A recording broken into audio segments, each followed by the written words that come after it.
नमस्कार। कभी ऐसा महसूस होता है कि दिन भर भागदौड़ की, सैकड़ों काम निपटाए, लेकिन दिन के आखिर में लगता है कि जो सबसे जरूरी था वो शायद छूट गया। हाँ बिल्कुल, जैसे किसी अनथीन टू डू लिस्ट की चक्की में पिस रहे हो और असल तरक्की कहीं नजर नहीं आ रही। बिल्कुल वही। अगर ऐसा लगता है तो शायद आज की हमारी ये चर्चा कुछ रोशनी डाल सकती है। आज हम गैरी केलर और जे पापरसन की बेहद प्रभावशाली किताब द वन थिंग या एक चीज के सार को समझने की कोशिश कर रहे हैं। जी, और हमारे पास इस किताब के कुछ महत्वपूर्ण अंश हैं जो दावा करते हैं कि असाधारण सफलता का राज ज्यादा करने में नहीं बल्कि कम करने में छुपा है। हाँ, लेकिन उस कम को बेहद फोकस के साथ करने में। बिल्कुल सही। तो आज का हमारा मकसद है ये समझना कि कैसे किसी एक सबसे अहम चीज पर ध्यान केंद्रित करके बड़े नतीजे हासिल किए जा सकते हैं। और कैसे अपने लक्ष्यों को आसान बनाया जाए, अपने असर को कई गुना बढ़ाया जाए। Gary Keller Keller Williams reality के सह संस्थापक हैं और जे पापरसन एक कुशल लेखक हैं जिन्होंने केलर के विचारों को इस किताब में पिरोया है। किताब की शुरुआत ही एक चौंकाने वाले विचार से होती है कि सफलता ज्यादा चीजें करने का नतीजा नहीं बल्कि सही चीज पर गहराई से फोकस करने का नतीजा है। हाँ, आजकल की दुनिया तो मल्टीटास्किंग, लगातार जानकारी और कभी ना खत्म होने वाली लिस्ट से भरी है। सही कहा। लेकिन ये किताब कहती है असली ताकत फोकस को सीमित करने में है, फैलाने में नहीं। और यहीं से एक ऐसा सवाल उठता है जो शायद सब कुछ बदल सकता है। हाँ, जरा इस पर गौर करते हैं। बिल्कुल, ये सवाल ही इस पूरी किताब की नींव है। वो कौन सी एक चीज है जिसे करने से बाकी सब कुछ या तो आसान हो जाएगा या फिर गैर जरूरी। ये तो सोचने वाला सवाल है। जी, ये सवाल सिर्फ ये नहीं पूछता कि क्या करना है, बल्कि ये पूछता है कि सबसे जरूरी क्या है। ये एक तरह का फिल्टर है जो शोर को हटाकर सिग्नल पर ध्यान केंद्रित करने में मदद करता है, चाहे वो काम हो, निजी जीवन हो या कोई और लक्ष्य। मतलब ये स्पष्टता लाने वाला सवाल है। हाँ बिल्कुल, स्पष्टता। लेकिन ये सोचने का तरीका हमारे रोजमर्रा के काम करने के ढंग से काफी अलग लगता है। हम तो अक्सर बहुत सारी चीजों को एक साथ मतलब साधने की कोशिश करते हैं। हाँ, और किताब कहती है कि ऐसी कई आम धारणाएं हैं जो असल में झूठ हैं और हमें रोकती हैं। अच्छा, झूठ? हाँ, और ये जानना दिलचस्प है क्योंकि ये झूठ अक्सर हमारी आदतों और सोच में गहरे बसे होते हैं। केलर ऐसे 6 झूठों की पहचान करते हैं जो हमारी क्षमता को सीमित करते हैं। 6 झूठ बताइए जरा, पहला कौन सा है? पहला झूठ है, सब कुछ बराबर मायने रखता है। हाँ, ये तो बहुत आम है। हमारी टू डू लिस्ट में 10 चीजें हैं तो लगता है 10 बराबर जरूरी है। बिल्कुल, स्कूल में भी शायद यही सिखाया जाता है कि हर विषय पर ध्यान दो। सही। लेकिन असलियत कुछ और है। इसे परेटो सिद्धांत या 80-20 नियम से समझ सकते हैं। हमारे लगभग 80% नतीजे सिर्फ 20% कोशिशों से आते हैं। 80-20 नियम, हाँ सुना है इसके बारे में। तो इसका मतलब है कि हमारी लिस्ट की ज्यादातर चीजें शायद उतनी मायने नहीं रखती जितनी कुछ गिनी चुनी रखती हैं। सफलता का राज उन कुछ अहम चीजों को पहचानकर उन पर अपनी पूरी ऊर्जा लगाने में है, न कि हर छोटी मोटी चीज में उलझे रहने में। तो असली चुनौती उन 80% कम असरदार कामों को नजरअंदाज करने की हिम्मत जुटाना है। बिल्कुल, यही सबसे मुश्किल काम है। ये सुनने में तो तर्कसंगत लगता है, पर करना मुश्किल होगा। खैर, दूसरा झूठ? दूसरा झूठ मल्टीटास्किंग। अरे हाँ, ये तो आजकल जैसे सफलता की निशानी बन गया। ऐसा लगता है अगर आप एक साथ 4 काम नहीं कर रहे तो आप मतलब पीछे रह जाएंगे। और यही सबसे बड़ा भ्रम है केलर के अनुसार। जिसे हम मल्टीटास्किंग कहते हैं, वो असल में हमारा दिमाग कर ही नहीं सकता। अच्छा। हाँ, हमारा दिमाग एक काम से दूसरे पर तेजी से स्विच कर रहा होता है, जिसे टास्क स्विचिंग कहते हैं। Task switching? जी, और हर स्विच में समय और मानसिक ऊर्जा बर्बाद होती है, गलतियों की संभावना बढ़ती है और किसी भी काम में वो गहरी पकड़ नहीं बन पाती। तो मतलब सच्ची उत्पादकता एक समय में एक काम पर गहरे फोकस से आती है। बिल्कुल, न कि 10 चीजों में आधा अधूरा ध्यान लगाने से। लेकिन आजकल के माहौल में तो यही उम्मीद की जाती है ना, अगर आप मीटिंग में ईमेल चेक नहीं कर रहे हैं तो क्या लोग। हाँ, ये एक सामाजिक दबाव जरूर है, ये मैं मानती हूँ। लेकिन किताब यही तर्क देती है कि लंबे समय में असाधारण नतीजे गहरे काम से ही आते हैं, सतही व्यस्तता से नहीं। ठीक है, अब आते हैं तीसरे झूठ पर, एक अनुशासित जीवन। इसका मतलब क्या ये है कि सफल होने के लिए रोबोट की तरह हर पल अनुशासित रहना होगा? ये सोचकर इस थकान होती है। हाँ हाँ, नहीं, यहाँ एक बहुत बारीक लेकिन महत्वपूर्ण बात है। केलर कहते हैं कि आपको हर चीज में हर समय सुपर अनुशासन की जरूरत नहीं है। अच्छा, फिर? आपको अनुशासन की जरूरत सिर्फ तब तक है जब तक आप एक सही आदत ना बना लें। आदत? हाँ, लक्ष्य है उस एक चीज को करने की आदत डालना। एक बार वो आदत बन गई, जैसे रोज सुबह लिखना या रोज व्यायाम करना, तो उसे जारी रखने के लिए बहुत कम इच्छा शक्ति लगती तो है। मतलब अनुशासन का इस्तेमाल चुनिंदा तरीके से करना है, सबसे जरूरी आदत बनाने के लिए। बिल्कुल, अनुशासन एक पुल की तरह है, मंजिल नहीं। ये दिलचस्प है। अब छोटा झूठ। इच्छा शक्ति हमेशा उपलब्ध रहती है, यानी जब चाहें तब विल पावर का बटन दबा सकते हैं। काश ऐसा होता। लेकिन शोध बताते हैं कि इच्छा शक्ति एक मांसपेशी की तरह है, या कह लें एक फोन की बैटरी की तरह। बैटरी की तरह, मतलब डिस्चार्ज हो जाती है। हाँ बिल्कुल, इस्तेमाल करने पर थक जाती है या डिस्चार्ज हो जाती है। हर फैसला लेने में, हर लालच को रोकने में ये खर्च होती है। दिन चढ़ने के साथ ये कम होती जाती है। इसीलिए किताब सलाह देती है कि अपना सबसे जरूरी काम, अपनी एक चीज दिन के उस समय करें जब आपकी इच्छा शक्ति और ऊर्जा सबसे ज्यादा हो। और वो ज्यादातर उम्र के लिए सुबह का समय होता है। हाँ, अक्सर सुबह। तो अपनी सबसे कीमती ऊर्जा को सबसे जरूरी काम के लिए बचा कर रखें। अच्छा, तो अपनी विल पावर को भी सोच समझकर इस्तेमाल करना है। ये बात मुझे अगले झूठ पर लाती है, 5वां झूठ। एक संतुलित जीवन। आजकल वर्क लाइफ बैलेंस की इतनी बात होती है, क्या किताब कहती है कि ये संतुलन मुमकिन ही नहीं? देखिए, किताब ये नहीं कहती कि जीवन के अलग अलग हिस्से जरूरी नहीं हैं। परिवार, स्वास्थ्य, काम सब जरूरी हैं। हाँ, तो फिर? लेकिन वो इस विचार को चुनौती देती है कि हर समय हर चीज में बराबर संतुलन साधना संभव या जरूरी है, खासकर जब आप कुछ बड़ा हासिल करना चाहते हो। मतलब असाधारण नतीजों के लिए असंतुलन जरूरी है। हाँ, कुछ समय के लिए असंतुलन की जरूरत पड़ती है, जहां आप अपनी मुख्य प्राथमिकता पर ज्यादा जोर देते हैं। इसे परफेक्ट बैलेंस की बजाय काउंटर बैलेंसिंग की तरह सोचें। Counter balancing? ये क्या है? जैसे एक पेंडुलम कभी एक तरफ ज्यादा जाता है, फिर दूसरी तरफ। आप जानबूझकर चुनते हैं कि अभी फोकस कहाँ रखना है, और फिर जरूरत पड़ने पर दूसरी जरूरी चीजों को संभालने के लिए वापस आते हैं। अच्छा। संतुलन साधने की कोशिश में कहीं ऐसा ना हो कि किसी भी चीज में उत्कृष्टता हासिल ना हो पाए। यानी संतुलन एक गतिशील प्रक्रिया है, कोई स्थिर अवस्था नहीं। ठीक है। और आखिरी, छठा झूठ। बड़ा सोचना बुरा है। ये थोड़ा अजीब लगता है।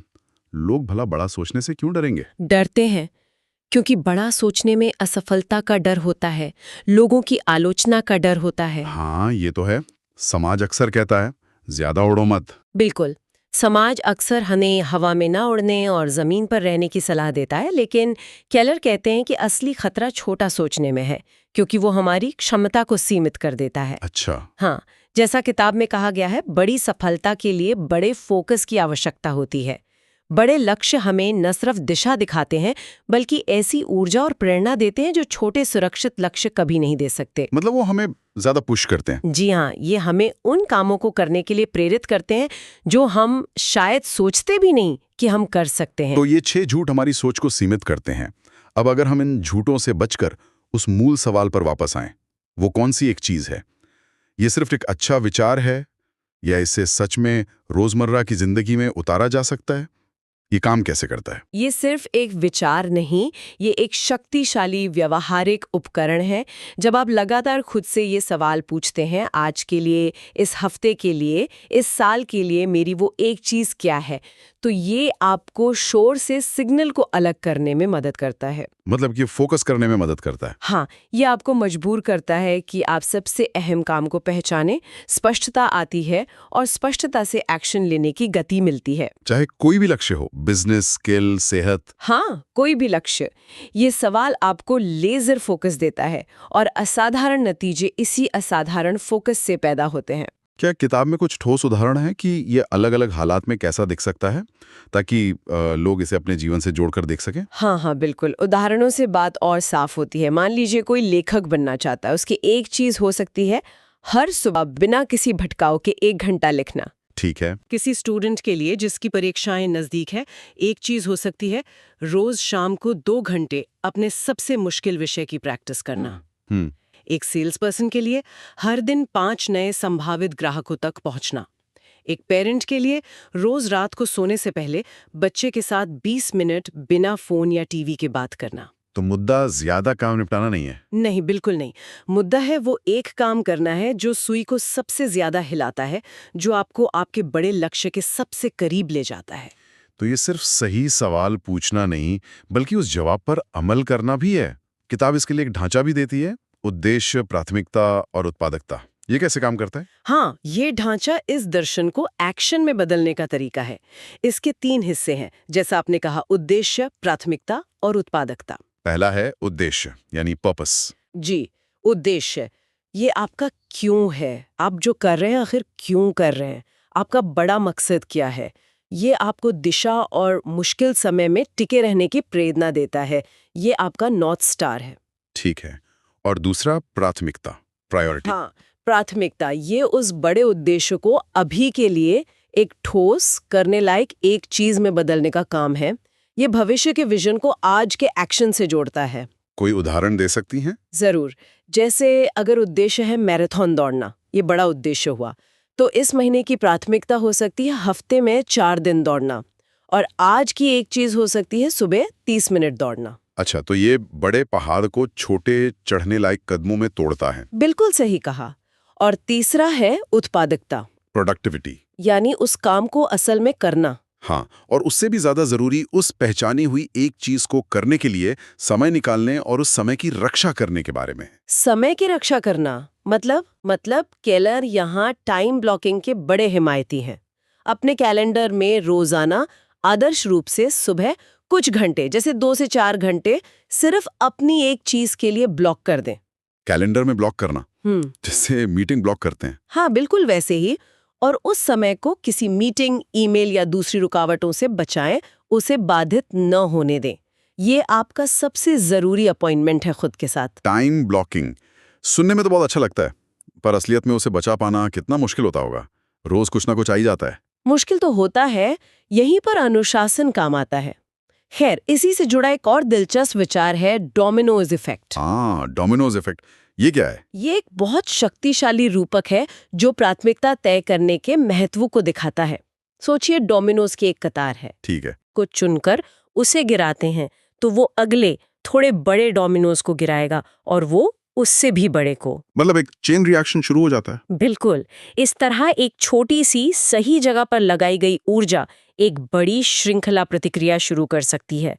जब आप अपनी आज की एक चीज पूरी करते हैं तो वो कल की एक चीज को आसान बना देती है। अच्छा, तो सफलता ऐसे ही एक के बाद एक सही कदम उठाने से बनती है। हाँ, उद्देश्य, प्राथमिकता और उत्पादकता मिलकर इस डोमिनो इफेक्ट को गति देते हैं। ये वाकई सोचने का एक अलग नजरिया है कि कैसे छोटे कदम बड़े नतीजों तक ले जा सकते हैं। किताब के अंत में इस एक चीज के साथ जीने के फायदों की बात की गई है, सरलता, महारत और स्वतंत्रता। ये सिर्फ काम निपटाने से कहीं ज्यादा गहरी बात लगती है। बिल्कुल। जब जीवन उस एक चीज से निर्देशित होता है जो सबसे ज्यादा मायने रखती है, तो इसके असर बहुत गहरे होते हैं। जैसे कि जानते हैं कि क्या जरूरी है, इसलिए फैसले लेना आसान हो जाता है।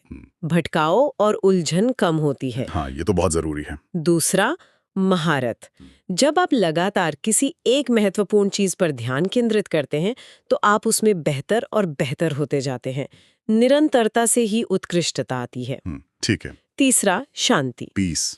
ये जानकर कि आप सही दिशा में सबसे जरूरी काम पर अपनी ऊर्जा लगा रहे हैं, एक तरह की मानसिक शांति मिलती है। चिंता कम होती है, नियंत्रण का एहसास बढ़ता है। शांति, ये तो बहुत बड़ा फायदा है। और चौथा, स्वतंत्रता, फ्रीडम। जब आप प्रभावी ढंग से काम करते हैं और नतीजे हासिल करते हैं तो आपको ज्यादा समय और संसाधन मिलते हैं जिन्हें आप उन चीजों पर खर्च कर सकते हैं जो आपके लिए वाकई मायने रखती हैं। परिवार, शौक, स्वास्थ्य या और बड़े सपने। स्वतंत्रता। किताब की एक लाइन मुझे याद आ रही है, आप जो चाहें वो पा सकते हैं, लेकिन आप सब कुछ नहीं पा सकते। इसका मतलब शायद यही है कि चुनाव करना होगा और शायद बहुत सी चीजों को ना कहना सीखना होगा। एकदम सही। सफलता चुनाव करने का ही नाम है। ये जानने का कि क्या करना है और उतना ही जरूरी क्या नहीं करना है। हाँ, ना कहना भी एक कला है। बिल्कुल। लक्ष्य सब कुछ सही करना नहीं है, बल्कि सही चीज को लगातार और फोकस के साथ करना है। ये सिर्फ एक प्रोडक्टिविटी हैक नहीं है, ये ज्यादा उद्देश्यपूर्ण और शांत जीवन जीने का एक तरीका है। मतलब सफलता रफ्तार से ज्यादा दिशा पर निर्भर करती है। बिल्कुल। जब आप अपनी एक चीज को पहचान कर उसकी रक्षा करते हैं, तो आप असल में अपने भविष्य की रक्षा कर रहे होते हैं। ये सब सुनने में बहुत शक्तिशाली और प्रेरक है, लेकिन क्या इस एकदम केंद्रित दृष्टिकोण की कोई सीमाएं या आलोचनाएं भी हैं? क्या ये हमेशा हर किसी के लिए व्यवहारिक है? हाँ, ये वाजिब सवाल है और कुछ आलोचनाएं मौजूद है। कुछ लोगों का तर्क है कि ये किताब जिंदगी की जटिलताओं को जरूरत से ज्यादा सरल बना देती है। मतलब ये कि असल जिंदगी में अक्सर कई महत्वपूर्ण और जरूरी प्राथमिकताएं एक साथ चल रही होती हैं। परिवार की जरूरतें, अपनी सेहत, काम पर अचानक आई कोई इमरजेंसी। हाँ, ये बात तो सोचने वाली है। हमेशा सिर्फ एक चीज पर फोकस करना मुमकिन नहीं लगता, खासकर उनके लिए जिनके काम या जीवन में बहुत अप्रत्याशितता होती है। बिल्कुल। लेकिन शायद केलर का मतलब इन दूसरी जिम्मेदारियों को नजरअंदाज करना नहीं है, बल्कि उन्हें बुद्धिमानी से प्राथमिकता देना है। अच्छा। और ये पहचानना है कि कौन सी एक गतिविधि ऐसी है जो सबसे बड़ा लीवरेज देती है, यानी जिसे करने से बाकी क्षेत्रों पर भी सकारात्मक असर पड़ सकता है। उदाहरण के तौर पर? जैसे अगर किसी की एक चीज अपनी सेहत सुधारना है, मान लीजिए रोज व्यायाम करना, तो उससे शायद काम में भी ऊर्जा बढ़ेगी और परिवार के साथ भी वो ज्यादा एक्टिव रह पाएगा। हाँ, ये हो सकता है। तो फोकस का मतलब जीवन को संकीर्ण करना नहीं, बल्कि प्रभाव को गहरा करना है। जब आप अपनी सबसे जरूरी चीज को प्राथमिकता देते हैं, तो अक्सर बाकी चीजें या तो अपनी जगह पर आ जाती हैं या कम चुनौतीपूर्ण लगती हैं। और गैर जरूरी काम और भटकाव अपनी पकड़ खोने लगते हैं। बिल्कुल। तो सारी है कि एक चीज का सिद्धांत हमें उस सबसे महत्वपूर्ण काम या लक्ष्य को पहचानने और उस पर अपनी पूरी ऊर्जा केंद्रित करने की ताकत देता है, ये मानते हुए कि ऐसा करने से बाकी सब कुछ या तो आसान हो जाएगा या गैर जरूरी। हाँ, ये अव्यवस्था को छांटकर असली चीज पर फोकस करने का एक तरीका है। बिल्कुल। और इसे सिर्फ सुनने की बजाय आजमा कर देखना ज्यादा फायदेमंद हो सकता है ना? हाँ, बिल्कुल। एक छोटा सा प्रयोग जो श्रोता कर सकते हैं, अगले एक हफ्ते के लिए हर सुबह खुद से पूछें, आज मेरी वो एक चीज क्या है जिसे करने से मेरे सबसे बड़े लक्ष्य की तरफ सबसे ज्यादा प्रगति होगी। हर सुबह ये सवाल पूछना है। जी। और फिर उस एक काम को करने के लिए अपने दिन का सबसे अच्छा समय ब्लॉक करें और पूरी शिद्दत से उसे करें। सिर्फ 7 दिन भी ये करके देखें कि फोकस में इस बदलाव से क्या फर्क महसूस होता है। एक हफ्ते का प्रयोग ये करने लायक लगता है। और अब जब हम इस चर्चा के अंत की ओर बढ़ रहे हैं, श्रोताओं के लिए सोचने के लिए एक अंतिम विचार छोड़ते हैं। हमने बात की कि कैसे फोकस असर को कई गुना बढ़ाता है और कैसे एक चीज का सिद्धांत डोमिनोज इफेक्ट पैदा कर सकता है।